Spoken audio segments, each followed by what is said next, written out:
and welcome again to Locked On iRacing. I am Peter Wilkinson, and I'm here to talk about my week and a few other things, bits and pieces, all that cool stuff.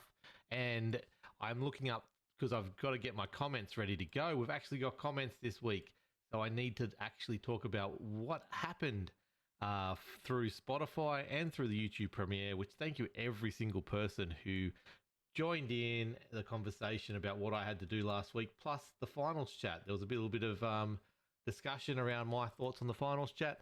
Some people agreed, some people disagreed. We'll see how we go. So thank you all those who have been listening. The numbers are good and the premiere was really good. So I enjoyed doing that. So we are doing it again tonight. However, I may end up falling asleep by the end of it. I'm doing 4 o'clock starts at the moment. So not only it used to be 4:30, I've pushed that forward just a little bit to 4 o'clock to try and help my guys out.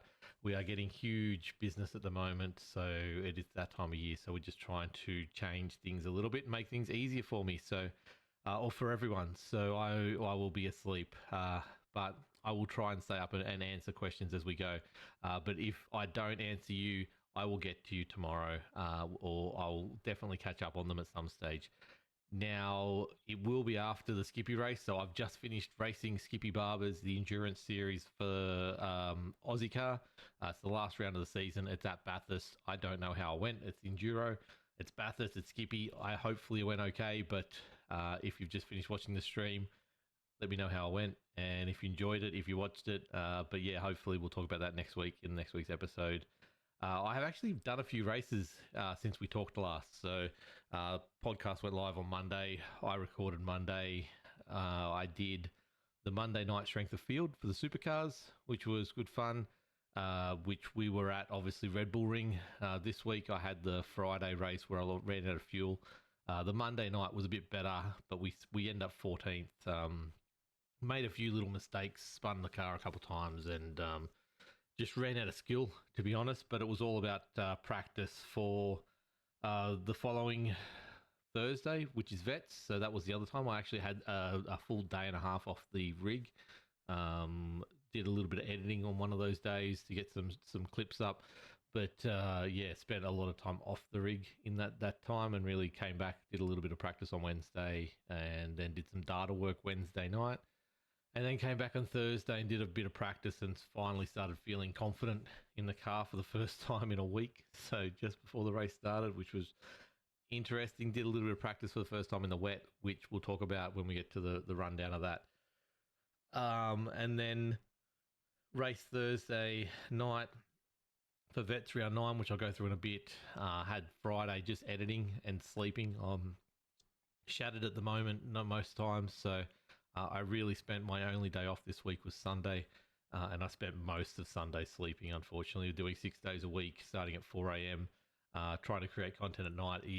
This is the period where I do start to flail a little bit, but we're holding on for dear life at the moment.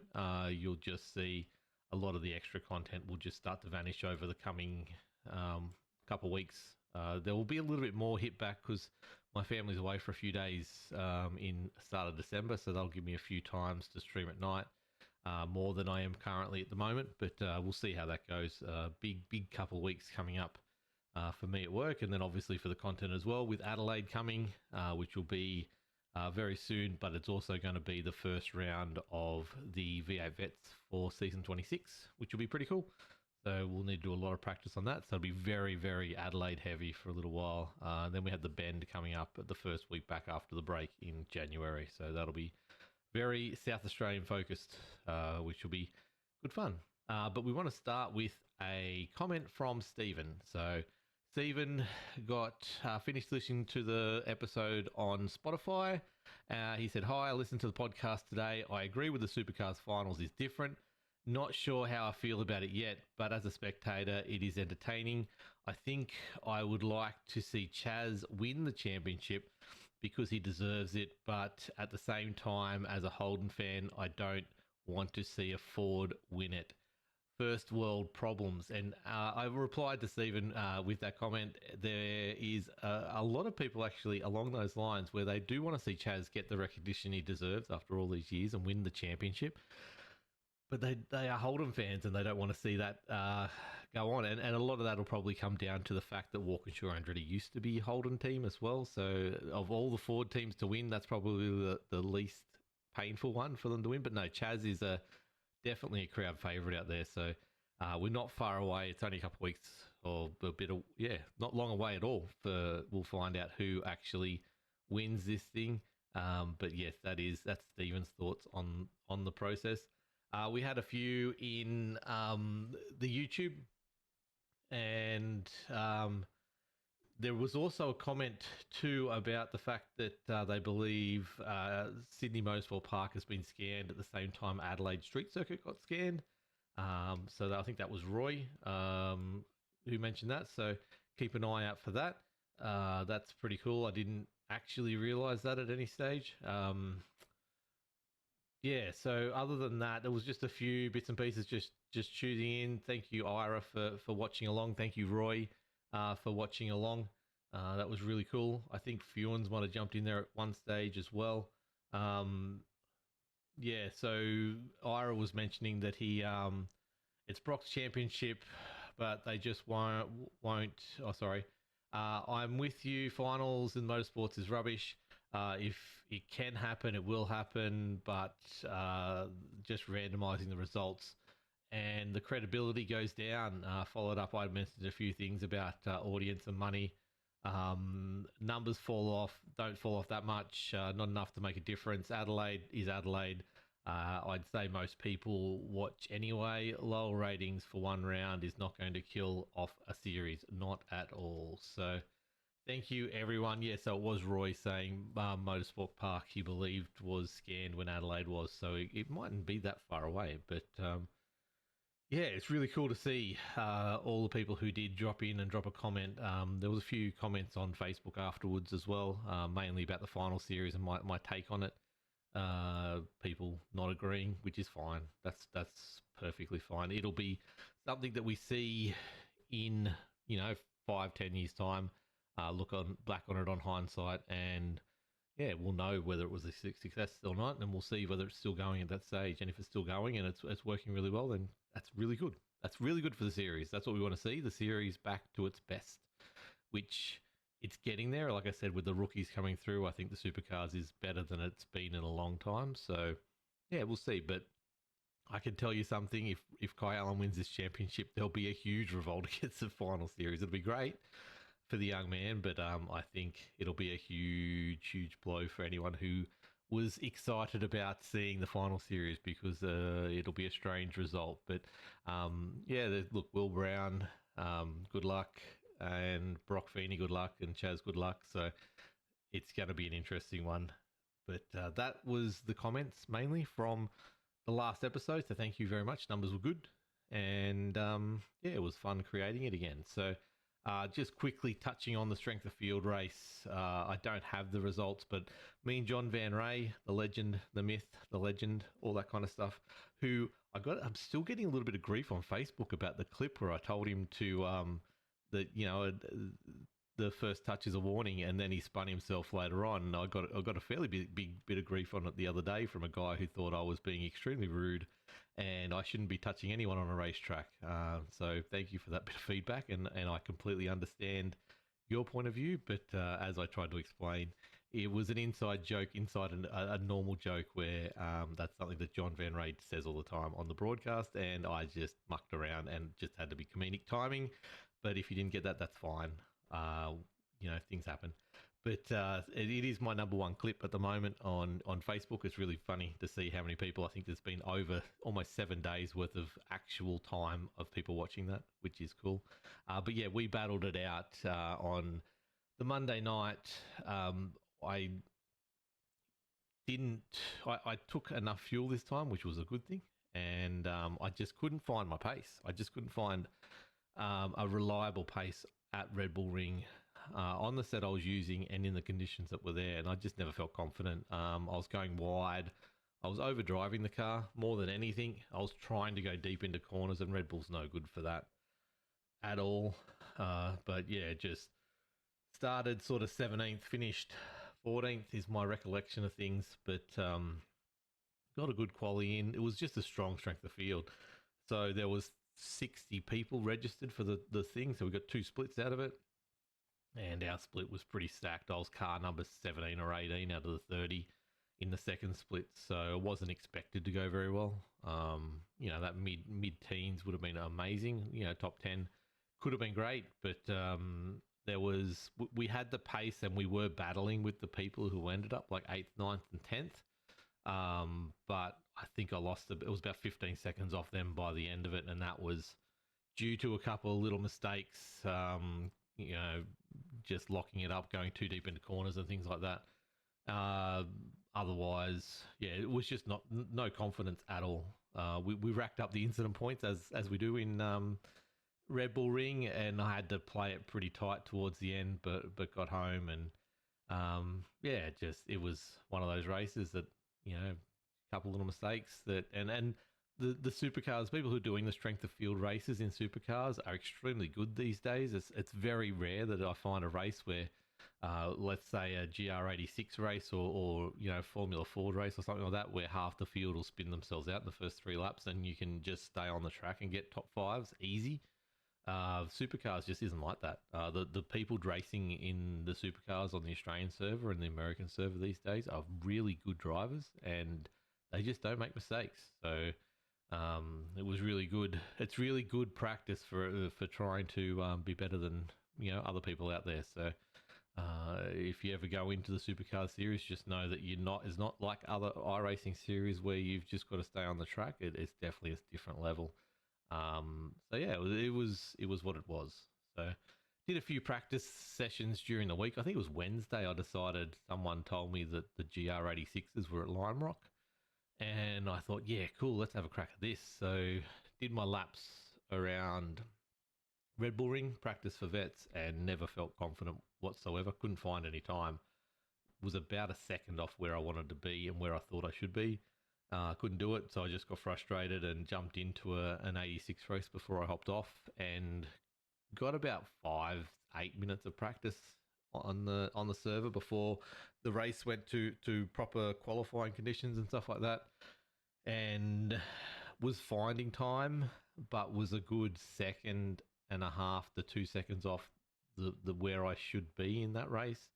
For my I rating, was sort of sitting mid to last in the server of about 40-50 drivers, which isn't a confidence building spot, but it's Lime Rock. There's not a huge amount of places to lose time. It had the chicane,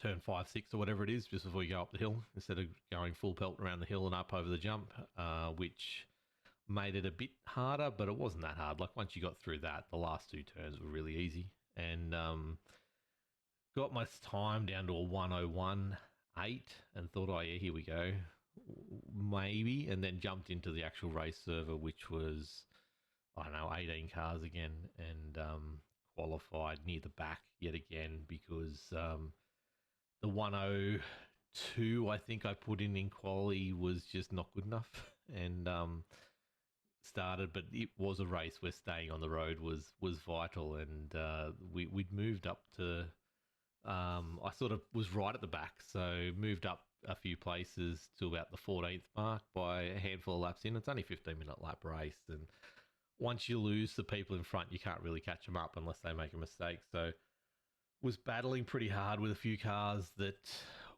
I was definitely faster than. I just couldn't get the pass made because they were battling too much.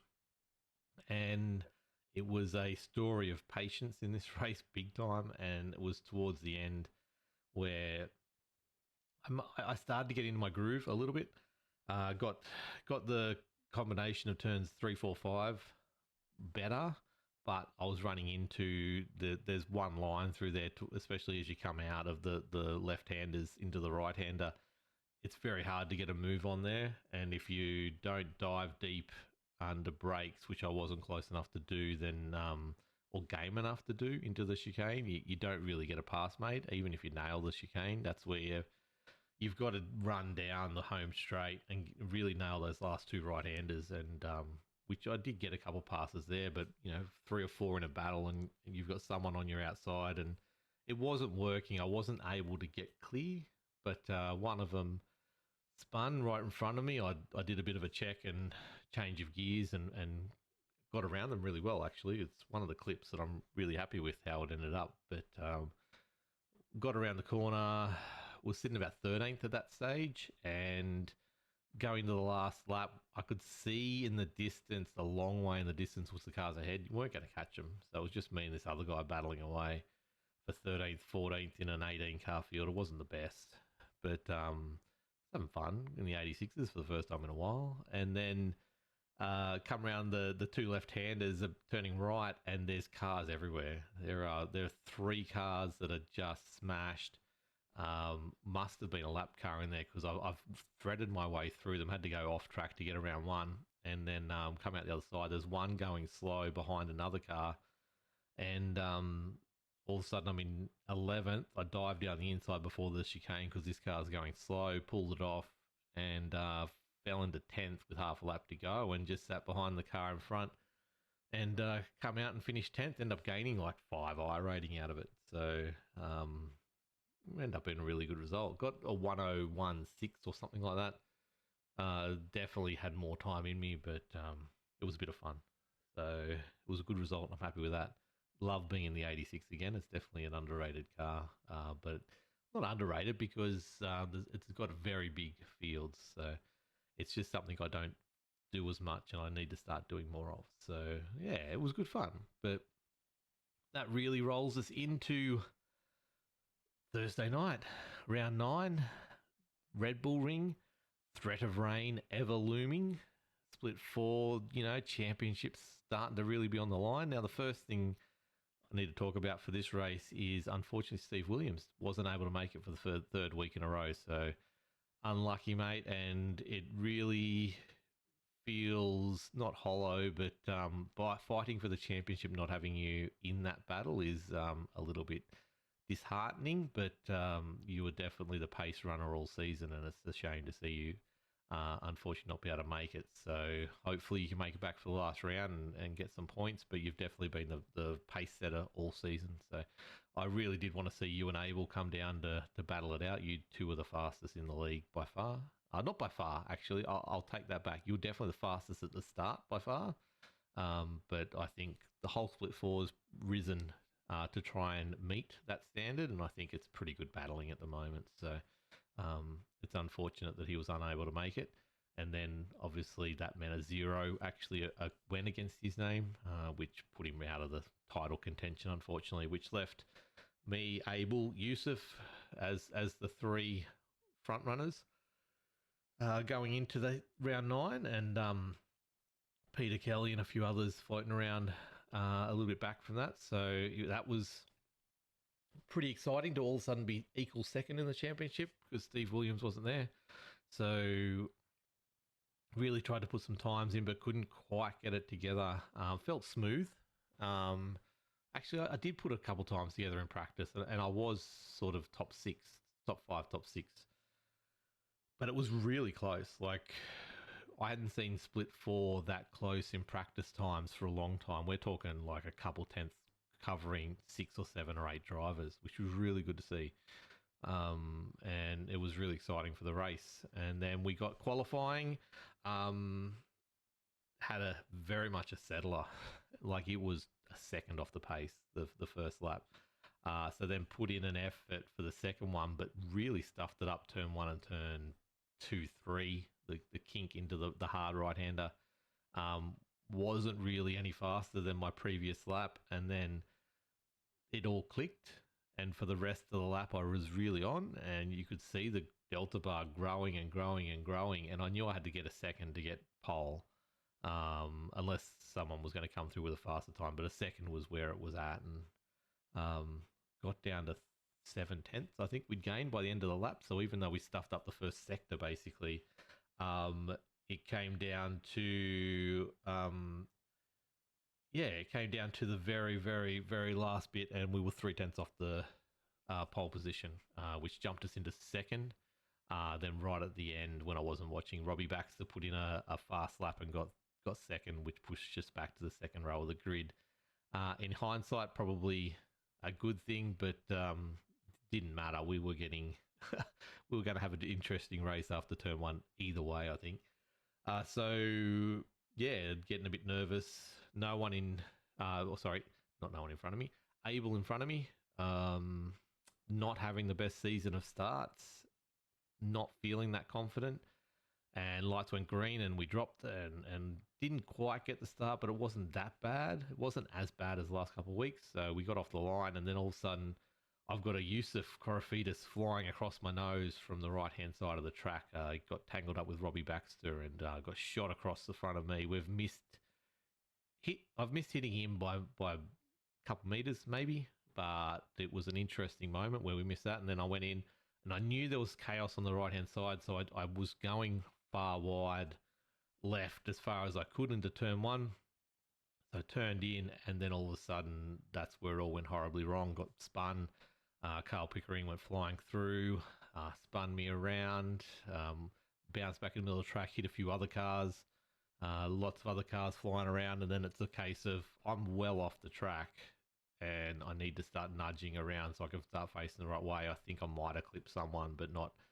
It was barely moving. Once the chaos had gone past, I started to roll forward, couldn't get back on the track.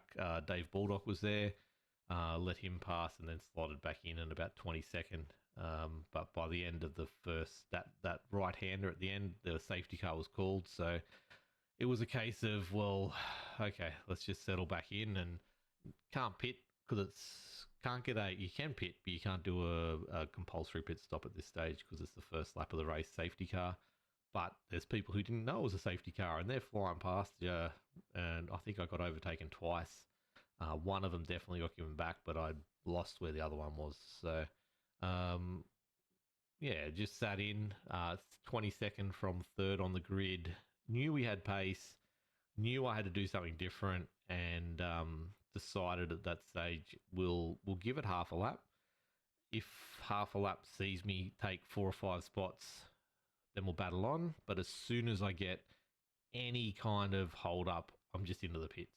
I'm not going to get held up tackling, trying to pass people and lose time to the people in front just because I want to try and run through the field. So we started after it was a longer safety car than normal because of the chaos with the car, people not hearing the safety car and overtaking, and they got it all sorted out. I think lap 5 or 6 we went going again.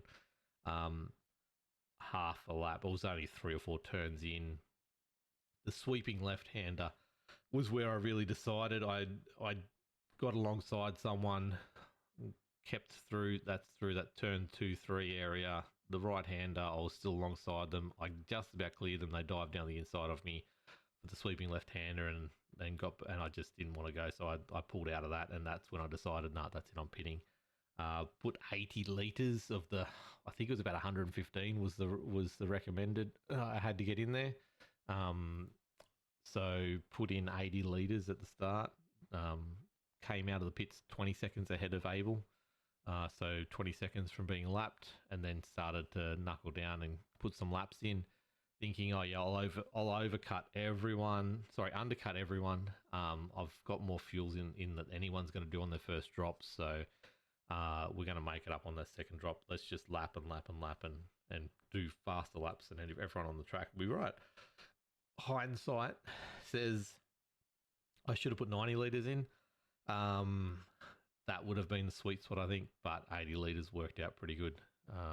But yeah, then there's a safety car 2 laps into the strategy, and that first thought is that blows the whole strategy out of the water. Everyone's going to pit. So I've probably not gained any positions because I spent longer on pit lane than everyone else. So I'm probably gone backwards. But look, it is what it is. But then there's the top 6 or 7, including Abel, doesn't pit. And that's when I realized we're massively on here again, because we're now 80 litres better off. And all that time, so I was 20 seconds behind Abel. All of a sudden I get to be only about 20 seconds behind on the lap. So about a minute 10 behind him on track because of fuel, which is about 53 seconds we put in. All of a sudden safety car comes and we're now 20 seconds behind or 15 seconds behind Abel on track.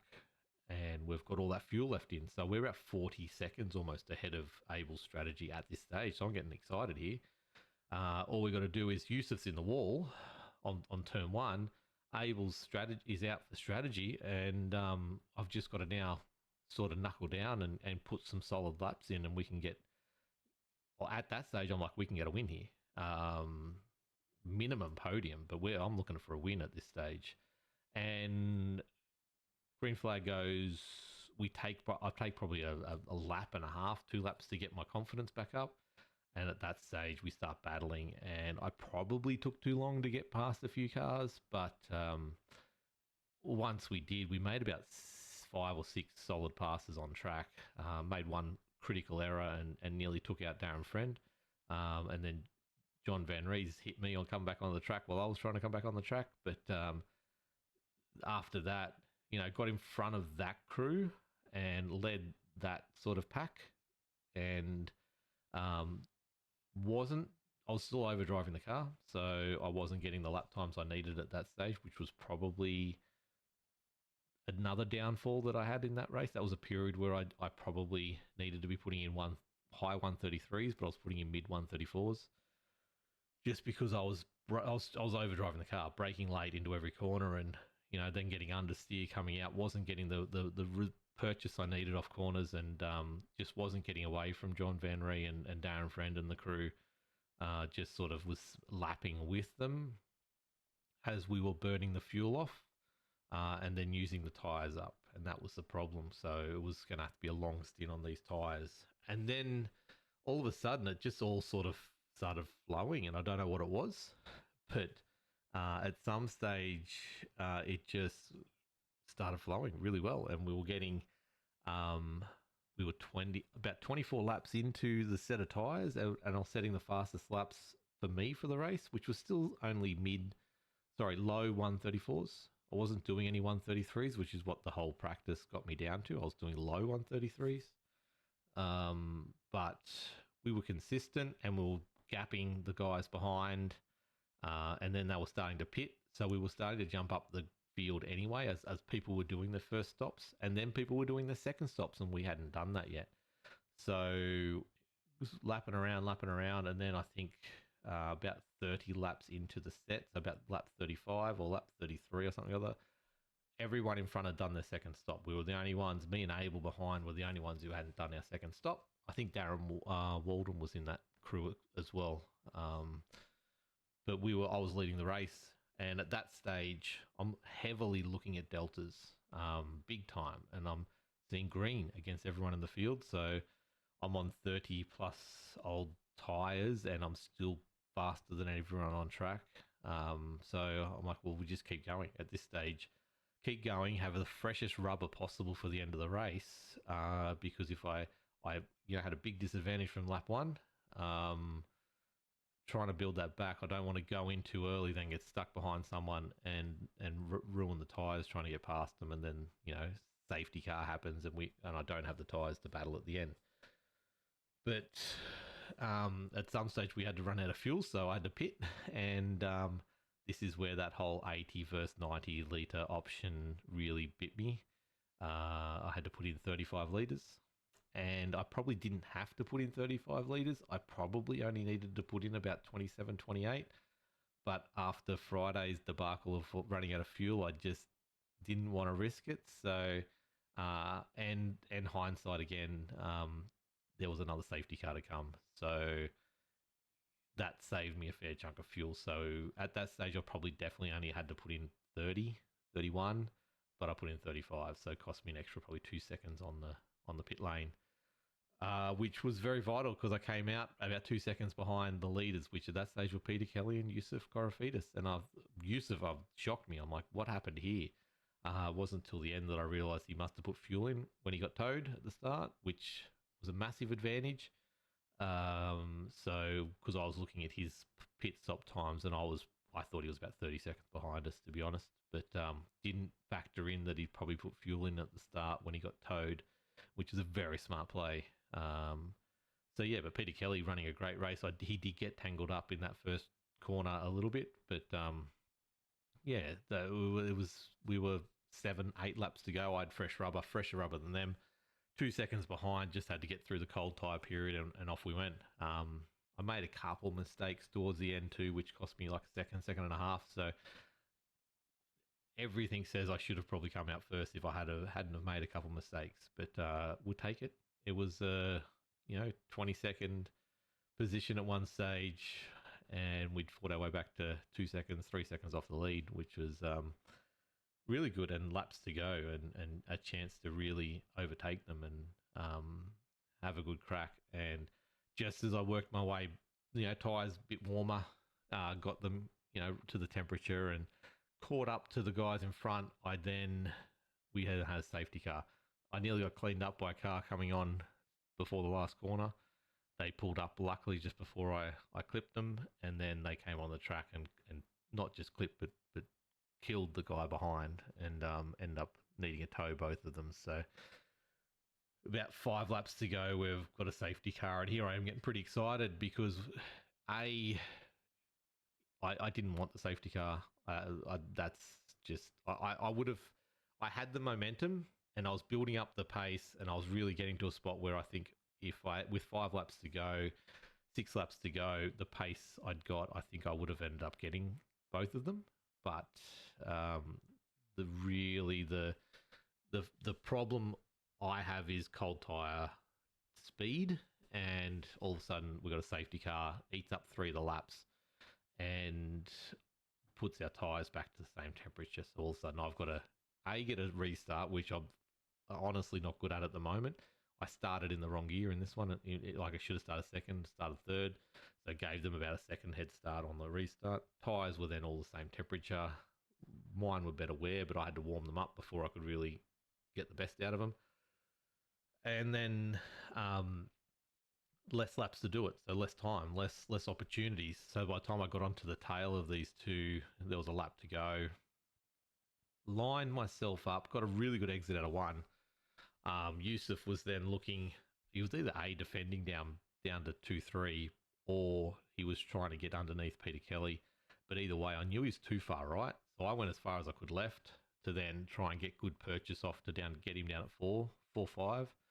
Even if I was on the outside of that corner, if I could hold momentum, I'd be outside of the next corner, which you can do, no problems at all. But it's the following corner, you're on the inside for the sweeping left-hander, which really gives you a big advantage going into the final couple of corners. And I think I would have got it. But when you look at the replay, we'll look at it after the thing, I gave him 2.5 car lengths. And what that put me on was the sausage curb on the outside, so I couldn't get enough purchase off the tarmac, and he got the inside run, got a great exit, and put half a car length, full car length on me, and that was because I just couldn't put the throttle down. I just couldn't get it done.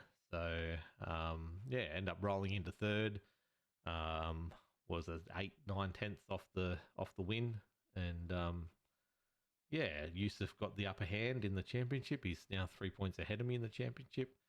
We got a few points on Abel, although with bonus points not as much. He snaffled up the 0x, which was huge for him. So now he's 24 points ahead. It's very similar to the F1 championship at the moment. No, 34 points ahead. I put it up the other day. No, it's 31 and 34. That's what it is. It's not quite the F1 championship. What it would have been if McLaren hadn't have got bloody disqualified. At the end of the day, Abel's now leading the championship by 31 points. I'm 3 points behind Yusuf, who's in second, and then it's about another 40 points, 50 points back to Peter Kelly. What this means going into the last round is it's still anybody's game. However, Abel's just got to finish in the top 14, I think it is, even without bonus points. If he gets bonus points, I think it's in the top 15 or 16 for him to just win the championship. End of story. So we need, both me and Yusuf need Abel to have a bad race, like a really bad race, and Abel doesn't usually have them. Even when he gets to the back, he always gets himself back up front. Like we're talking in this race, he made a strategy call that wasn't advantageous to him. He still got 7th. So he started at the back with me at Thruxton and still finished 4th or 5th or whatever it was. Like, unless his car has a major issue, it is a sprint round, so we have that in our favour. It's 50Ks less to give him to make up to if there is an error. 50Ks less. So we'll see. But it's his to lose is the situation. A lot needs to go right for me to win. I don't really anticipate winning. I'd love to. The only chance I have to win is if I do win the race myself, which means I definitely beat Yusuf home, which means I get ahead of him, and then we need something to happen to Abel.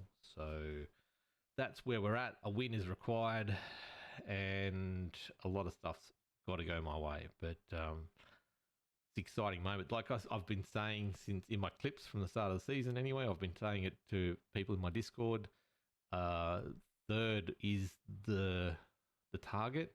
Now, we've had a lot of things go our way as far as, Steve Williams not being in it, Simon Black having a few times off, Sean Slater having a issue with his game, his frames a couple of weeks ago. There's a lot of things that have happened that have pushed us up higher than we possibly could have been, but still, I think the results for the back half of the season, if you take Algarve out of it, that's the one that's really sunk me. That was the 14th or 15th we ended up. If we didn't get that, if we had had the pace for that, I had the time to practice and really put in the effort, didn't get the 40-second stop and hold for speeding in pit lane, I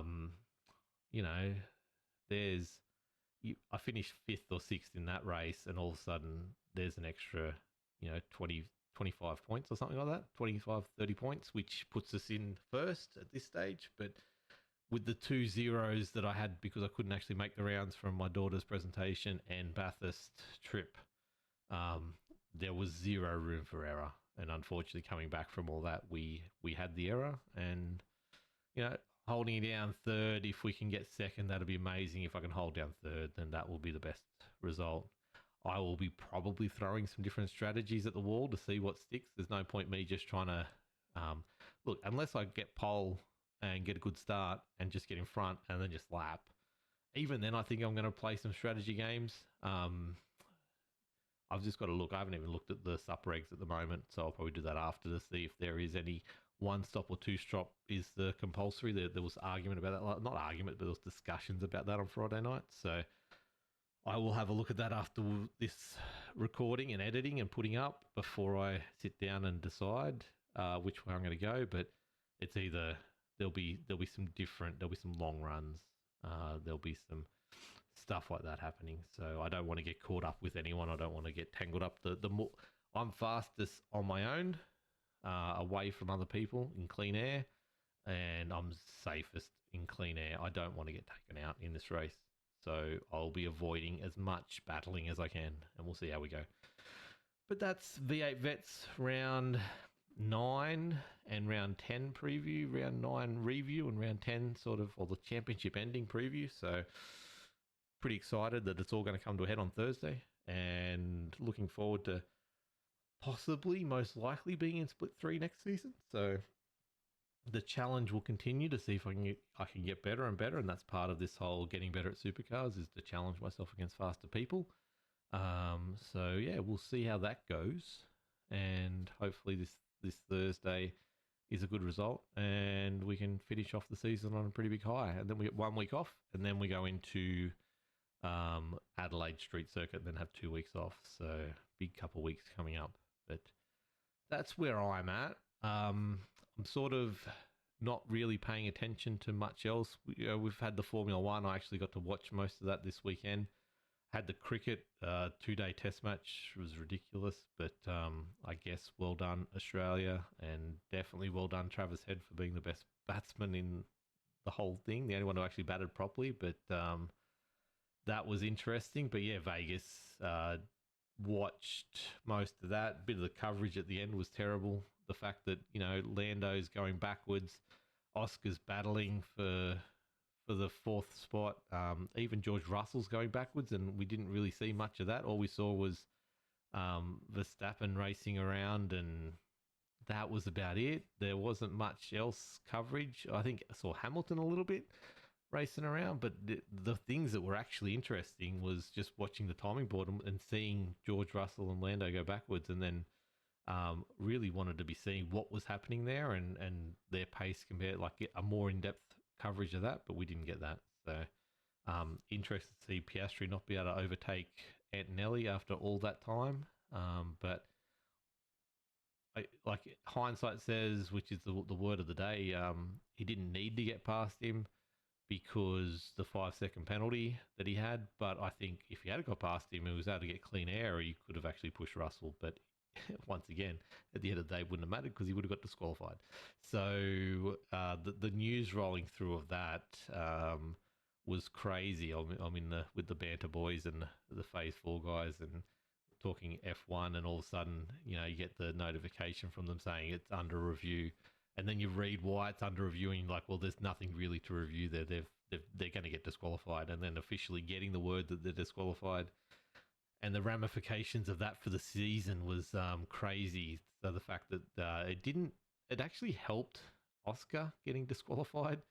I know it's weird to say, but Lando getting disqualified alongside him, he gained, I think it was about 9 points on him because of that. So he's back within 24, which is back within a win. The only problem is it's brought Max equal with Oscar with the 2 races and the sprint to go. So we'll see. We've just got to see if Oscar can get a car behind him or get his confidence back. Whatever the problem is, that we need it fixed with 2 to go. I think it's 2 and a sprint to go. I think it is still anyone's race. Lando's obviously box seating right now, but will he make a mistake with the pressure? Will Max just rise to the occasion? Lando's only got to finish second in all the races and he's fine. So, but will something happen? Will there be a crash that defines this year's championship? Which, if you rewind 6 or 7 races, there was no championship to talk about. It was all over, done. And then now we're talking about a 3-way battle with 2 to go. It's a little bit crazy, but really good to see whether it's all manufactured or not. Because if you listen to any conspiracy theories, it's definitely manufactured. But it's good to see some life in F1 for the first time in a very long time, I believe. So it's going to be an interesting couple of weeks coming up for that. But motorsport's been crazy. It's going to be big end of the season. So looking forward to trying to catch as much of that as I can. But look, that brings us to the end of another waffly episode. So thank you for listening. If you got any questions, like I said, hit me up on Spotify in the comments. I will answer them on there and answer them or read them out in the podcast the following week.